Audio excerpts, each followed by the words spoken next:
You've definitely heard the term dark web, right? It's always in the news, painted as this super dangerous, mysterious place, a hub for all things illegal. But, is that the whole story? And all that scary talk leads to this one big question. Can you actually end up in federal prison just for looking around? It's a huge worry for a lot of people, and by the end of this explainer, you're going to have a really clear answer. To get to that answer, we first have to understand what the internet even is. And the best way to think about it is like an onion. It's got layers. So let's start by peeling back that first one and looking beyond the internet we all use every single day. A really popular way to picture the internet is as an iceberg. The part we all know and use, the surface web, where you're watching this, doing your shopping, reading the news, that's just the tiny tips sticking out of the water. It only makes up about 5% of the entire internet. The vast majority is hidden underneath. Now this is where a lot of confusion comes in. When you hear deep web, don't think spooky. It's just the parts of the internet you need a password to get into. Your email inbox, your online banking, yep, you're using the deep web every single day. The dark web is a tiny, intentionally hidden corner of that deep web when you need special software to even get to. And that special software is usually the Tor browser. It uses this really clever technology called onion routing. Basically, it wraps your internet connection in multiple layers of encryption, like the layers of an onion, and bounces it through a whole network of servers run by volunteers all over the world. This makes it almost impossible to trace where you're coming from or what you're looking at. So, with that idea of anonymity in mind, let's peel back the next layer, because the origins of this whole thing might really surprise you. It wasn't built for criminals, not even close. Get this, the core technology was actually created by the US Naval Research Lab back in the 90s. Their goal? To protect the communications of American spies. It was only later that the project was released to the public, and in 2008, when the Tor browser launched, this powerful tool for staying anonymous was suddenly available to everyone. And just think about who needs that kind of tool. For journalists talking to sources in countries with zero press freedom, or for political activists trying to organize against a brutal regime, or even whistleblowers. Anonymity isn't just a nice feature, it's a lifeline. The dark web is a critical tool for safety and free speech. But, and this is a big but, the same powerful anonymity that protects activists can also shield criminals. So now we have to look at the side of the dark web that gives it that infamous reputation. Places like Silk Road, Alphabet, and Hansa became, well, the Amazon and eBay of the criminal underworld.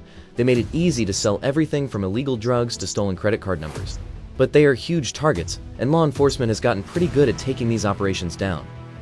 And the amount of money flowing through these sites is just staggering. Before it got shut down in 2017, Alphabet alone was estimated to be handling around $219 million in sales every single year. So, how much of the dark web is actually for criminals? Well, one study back in 2016 found that about 57% of the sites were for illegal stuff. But what's really fascinating is the other number. A massive 43% of the sites had nothing to do with crime at all. Which brings us right back to that question from the beginning. Now that we have all this context, let's break down exactly where simple curiosity ends and where a federal crime begins. So here's the plain and simple answer. No, just going on the dark web or browsing around is not, by itself, a crime in the US. The technology is legal.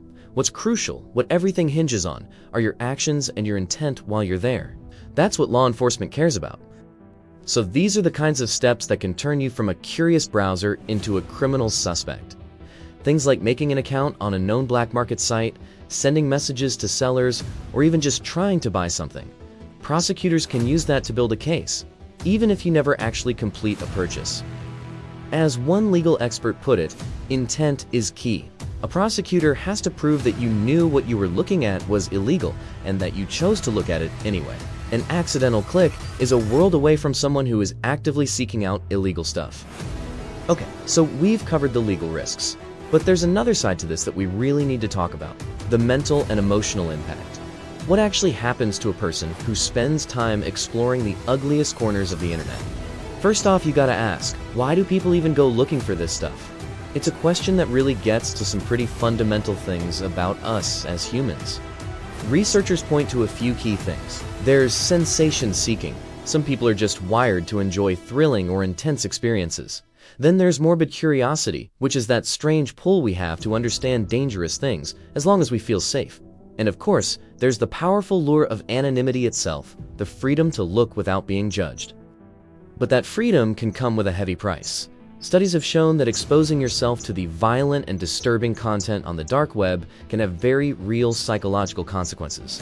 We're talking increased anxiety, becoming numb to violence, and even dealing with nightmares, guilt, and shame. Alright, we've looked at the tech, the good uses, the criminal side, the legal dangers, and the psychological cost. So let's zoom out and put it all together. Here's the most important thing to remember. The dark web isn't really one single thing. It's not born evil. It's a powerful tool for anonymity. And just like any tool, its impact depends entirely on the hands that are using it. It reflects the absolute best and the absolute worst of human nature. And that leaves us with this huge, fundamental question for our digital future. Anonymity is absolutely essential for protecting people fighting for freedom, but it's also a perfect shield for criminals. Figuring out how to balance that essential need for privacy with the real need to fight crime, well, that's going to be one of the toughest challenges we face.